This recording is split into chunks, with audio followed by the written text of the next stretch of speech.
It's recording. Okay. It's recording.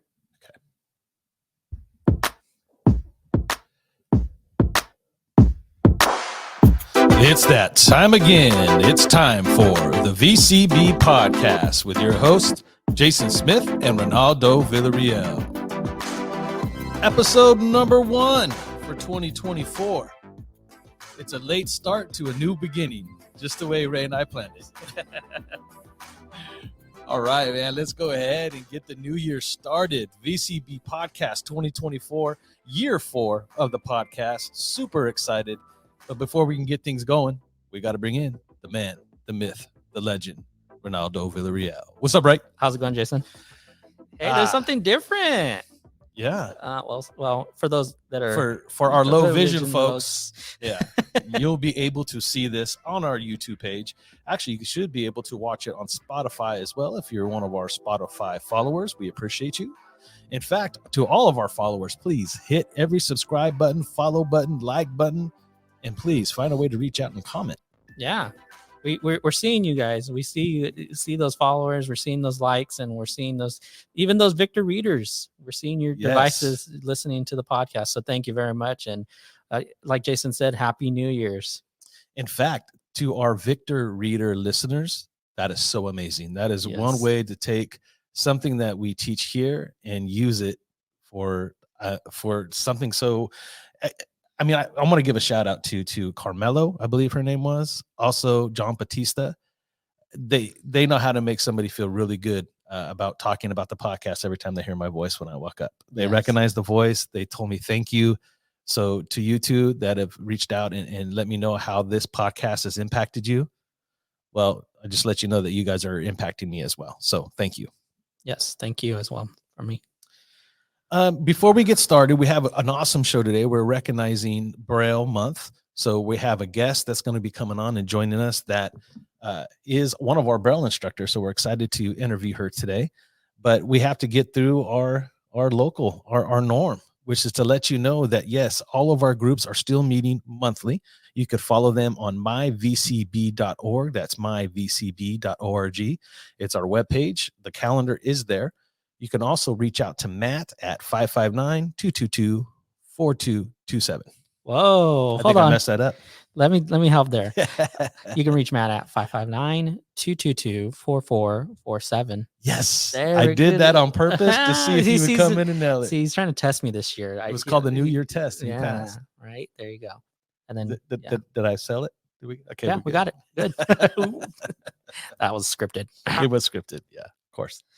But yeah, so if you want coffee with Alvin, our young adult group, game night, it's all still taking place. Just make sure you check the calendar on myvcb.org. Ray, what's new in your new year? You know what? There's just a lot of wonderful things going on with us, at the agency and workforce development. But one of the biggest things I want to shout out this year and continue to help outreach and market, educate, there's the word. You go. Is our DEP line, our disability equity providers line. So we want to continue to share those resources that our wonderful DEP team has been working hard in the last year. We did a report and it looks pretty good. People are calling in and we want to continue to that service for our community. So if you're needing support, or anyone that's looking for some support or needs some resources or just have a question, you can call our DEP line at 866-468-9115. That is 866-468-9115. So I want to make this statement. I know what you've been doing on the new year. What's that? You've been memorizing phone numbers. There's a lot of things I've been trying to memorize. I'm telling you that.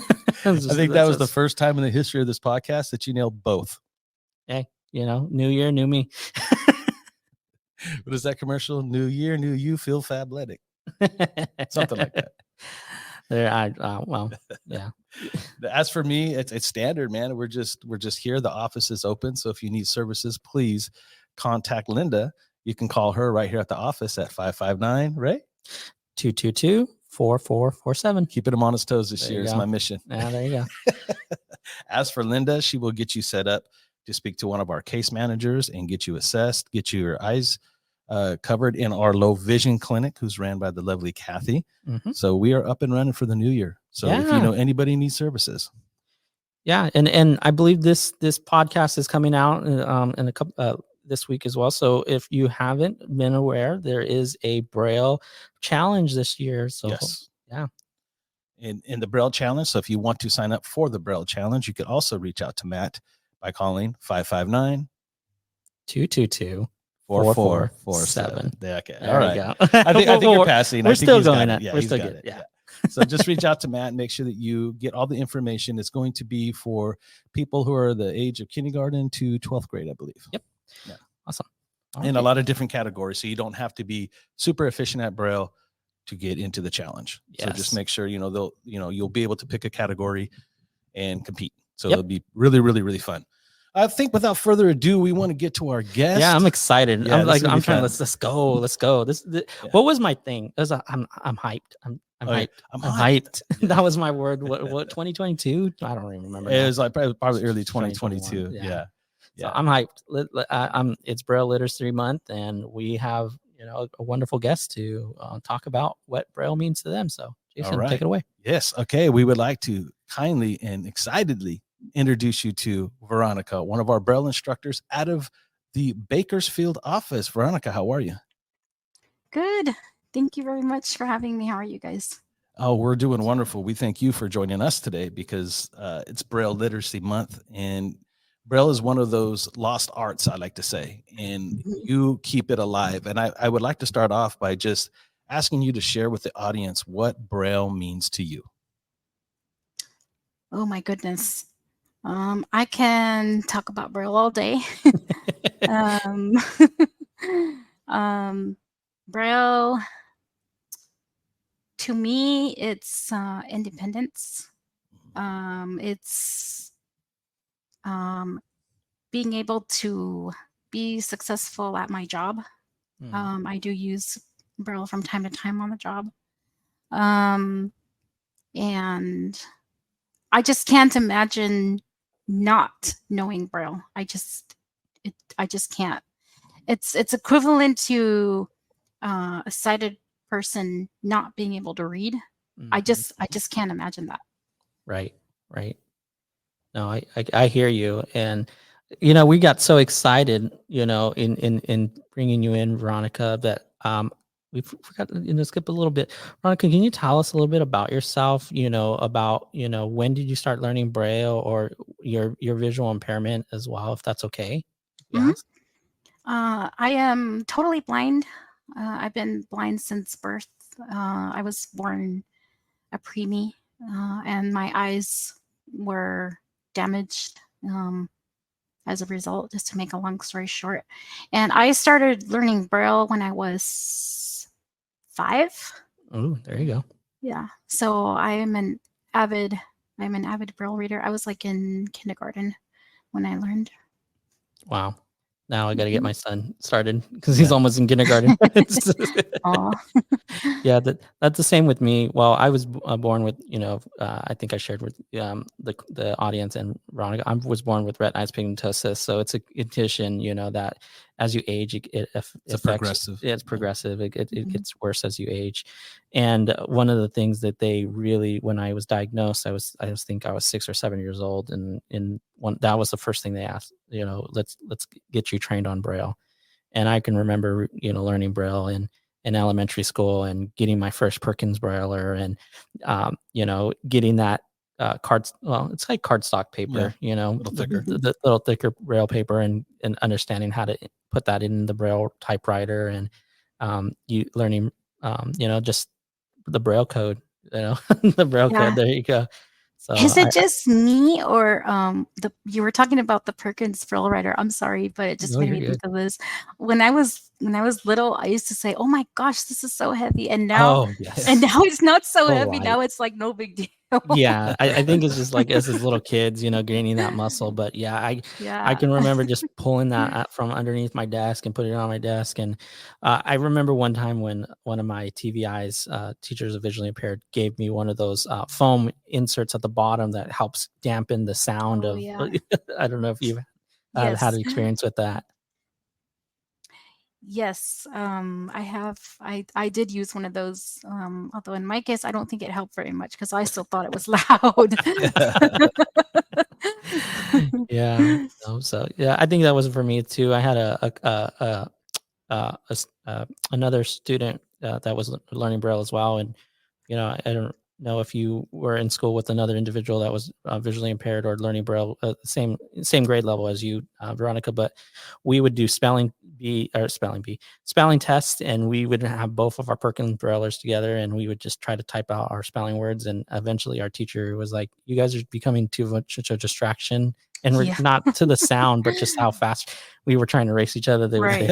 They had to put us in our send us to our TVIs. Speed and efficiency, right? Right. Yeah, right. I don't know how the efficiency, how accurate I was with the actual spelling, but I know I was trying to, do it as fast as I could. Probably were trying to do as fast as you could. Yeah. Yeah. So, but yeah, some wonderful stories about just Braille in general. Yeah. So, but sorry, I took it away a little bit. No, it's it's quite all right. You guys were having a wonderful conversation. So you grew up totally blind. How was your experience in school as far as how much you used your Braille versus, because I mean, I don't want to age you, I don't know, but versus audio. Did they have a lot of audio described devices for you back then, or was it primarily Braille? It was primarily Braille for me. I was actually fortunate to go to a school that I got really lucky. My mom knew enough to know that Braille was a skill that I needed. Mm-hmm. So I think that she really did her homework and like really did her research, because the school I went to, like that was one thing that was like their main focus was for me to learn Braille. So I've always had Braille in school. Wonderful. I had my books. I mean, I didn't get them on time a lot, but they were in Braille. Yeah. And I did have and this is gonna age me, but we did have cassette tapes. I know. Oh yeah, there you go. People are That like, what are definitely aged you. those? I remember those. I still the Yes. Talking Book Library cassette tapes, and yeah, I Yes. remember those. So I did have those, but most of the time I had Braille. So I Yeah. was very lucky in that sense. Were you the one that had to carry your volumes because they Oh make my multiple goodness. copies? They only made you one copy, and volumes of textbooks or books in general in Braille or Mhm. I can remember my when the Harry goodness. Potter series came out, and how many, like, the Braille library when I was going to school. I was lucky enough to go to a school that had general ed and TVI integrated together, and they had a Braille library just for us students with visual impairment. Nice. And to go check out the Harry Potter series, you're checking out volumes at a time, because they're just Huge. I hope they had a big enough bookcase for that, because Yes. It's like how many books per bookcase? Maybe 3 or 4. Yes. Goodness, Yeah, thereabouts. Mhm. Yeah. I can It takes up remember a lot of room, Braille does. I have a curious question since we're talking about Braille in school. Mhm. When you guys graduated, this would be a question for both of you, I guess. Yeah. Did they give you your diploma in Braille? Oh, that would have been sweet, actually. That would have been cool. Yeah. No, I did not, but I had a teacher that actually she brailled my diploma, and she also brailled my my high school yearbook.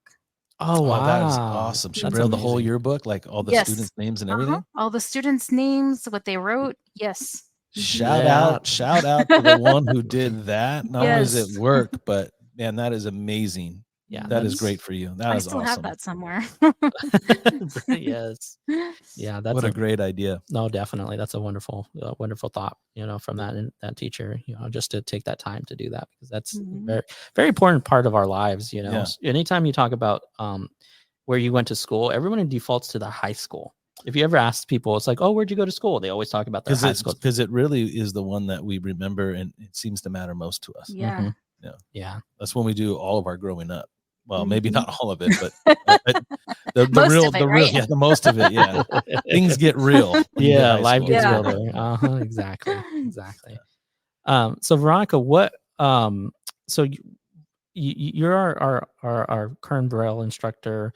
What is your like devices that you like to share, or how do you introduce people into Braille and get them interested into wanting to learn Braille? Because we have technology now, like you said, we had cassette players, and now we have digital players, and we have screen AI. readers and voiceovers. All the list can go on, and so.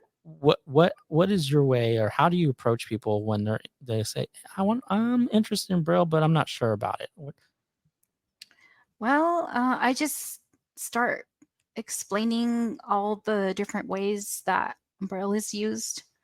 Of course, reading and writing, playing games. I'll show them. I have a set of Uno cards, so I'll show that to them. Yeah. I will show them my Braille display. I have an Orbit Reader 20 Plus, and then I also have the Braille Sense. So I will show those to them. I just let them get their hands on as many tools as as I can. Yeah. Just show them all kinds of things. Braille their names out for them so they can have that with them. That I love that part, because one of the students I have, he was so excited at just to be able to see all the tools that you could use. But when I showed him his name, oh my goodness, he was just so happy to see it. And I think there's something about when a person sees especially their name written out, I feel like they're like, oh, okay, I can do this.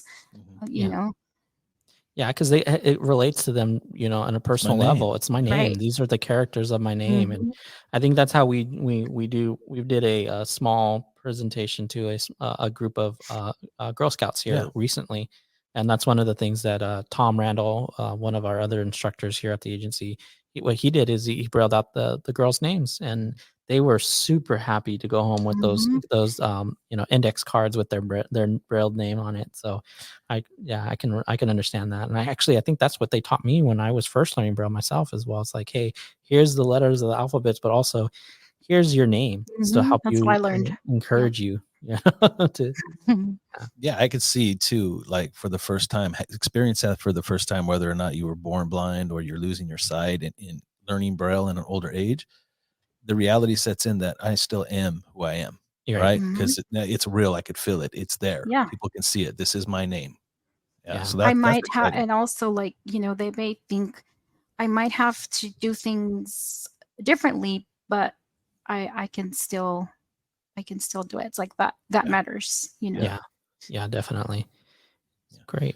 So I mean, tell us about the Uno cards. I have some experience with the Braille Uno cards, and I find it to be an extraordinary way for people to learn not only their colors but their numbers. How often do you use the Uno cards? Well, I haven't been able to use it in a teaching setting just yet. But I do use it at home, with my son. We'll play. Yeah. That's even like having that ability just to even have playing with your son or family members.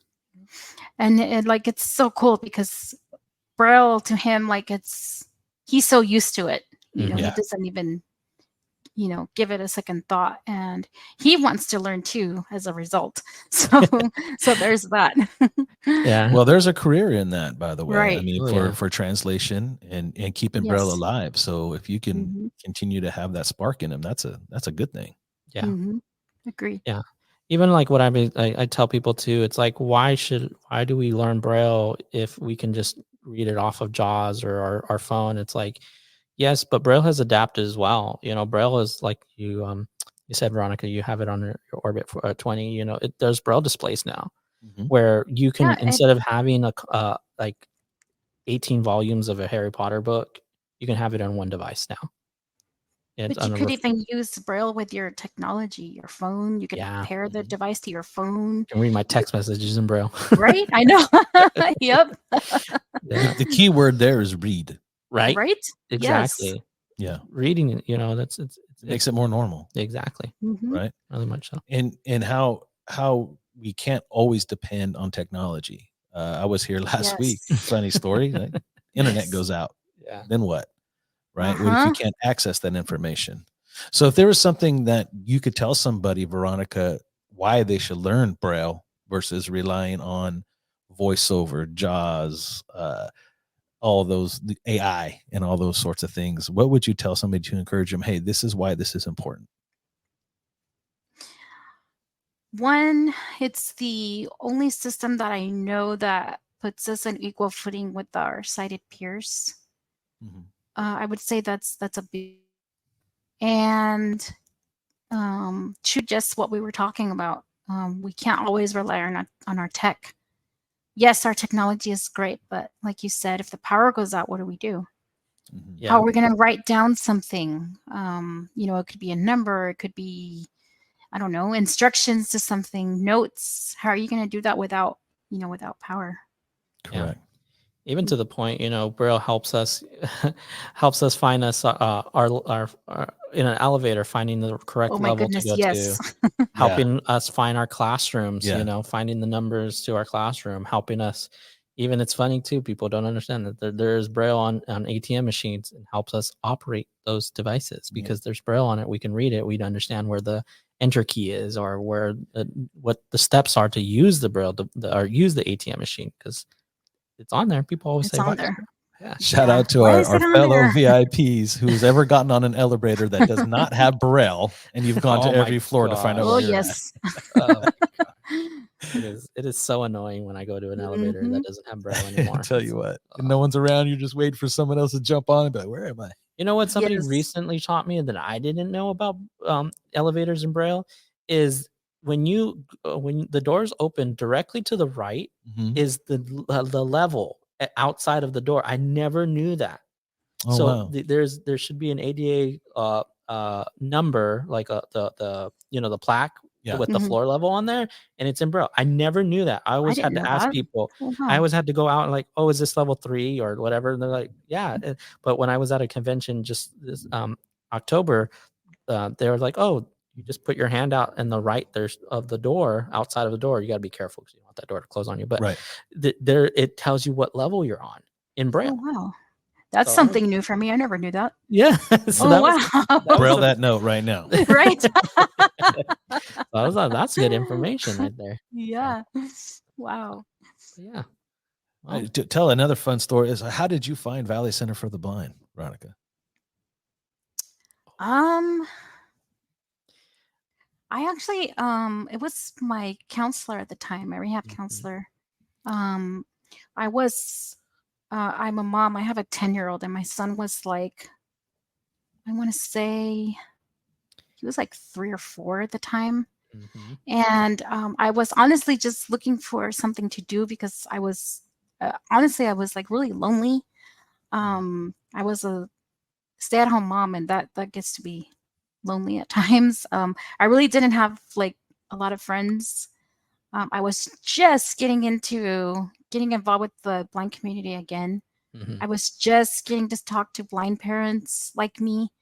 And I think I called her for something one day, and she mentioned Valley Center for the Blind, and what started to tell me about the classes, and asked me if I was interested, and I told her that I was, and I started taking classes.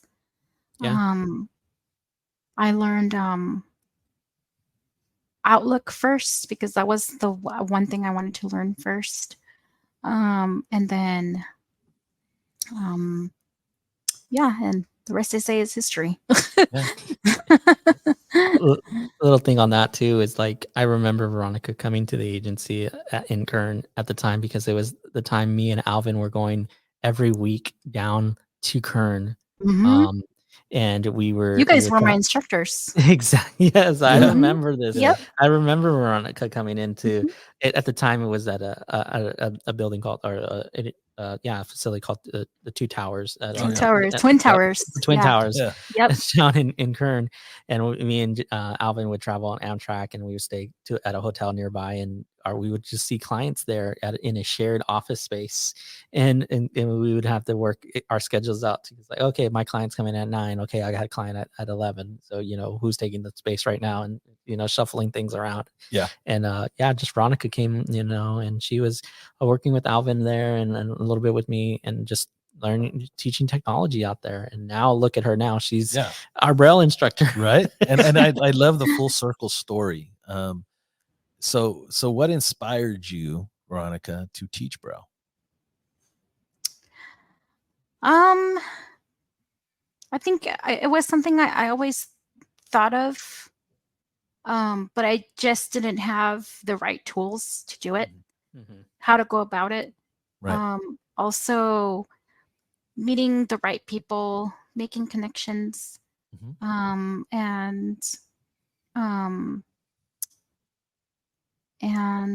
I don't know, I always wanted to do something in the capacity of helping others. Yeah.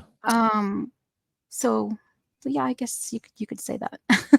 I'll tell you just this too. Helping others. So. Yes, paint it forward, as I like to say. Yes. Here, I'm gonna paint something to you guys as well, and then I know we're getting close on time. I was messaging Veronica to ask her if she would be interested in joining us on our podcast, and I've communicated with Veronica throughout the years here at the agency. But the last Teams message I had from Veronica, and I don't know if you know this, Veronica, was the message to me because you were on one of our other call center contracts. And she's like, "Hey, Ray, I'm reaching out to you because I want to let you know that I got offered an opportunity to be the Braille instructor at the agency." Oh, so yes, I remember that. And that was the last Teams message I had. And that was in 2022. 22, yes. Yeah, in December. Was it 2022 or? No, it was just it was 22 22 because it was GFL that we were working on last. And that's that I was. Yes. She was helping me out in 2022. It was I saw it was December 7th, so I even remember the date now too. So that was the time you reached out and said, "Hey, I can't help you anymore here because I'm gonna go be a Braille instructor because this is what I want to do." And I was like, "Good for you." I remember that. That is so great. All right, so we ask this to every guest that we have. Okay. If there was one thing that you could let somebody know right now, and it doesn't necessarily have to be for Braille. I know this episode's about Braille, but if there's anything that you could say to somebody to encourage them, motivate them, inspire them to come to Valley Center for the Blind and get into our programs, what would that be? I think I would say,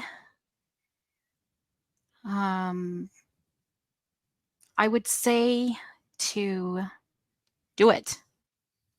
Yes, you're going to feel overwhelmed a little because it's something new, but everyone is very caring, and everyone cares about the clients. It's very person-centered, and you're going to receive a lot of hope. Ooh, and nice. And a lot of support, and you're going to feel like everything's going to be okay. Yeah. That's amazing. Wow. I like that. Yeah. Yeah. Veronica, thank you so much for being able to join us today. We really appreciate you and the work that you've been doing, and we look forward to you changing lives one lesson at a time. Thank you very much.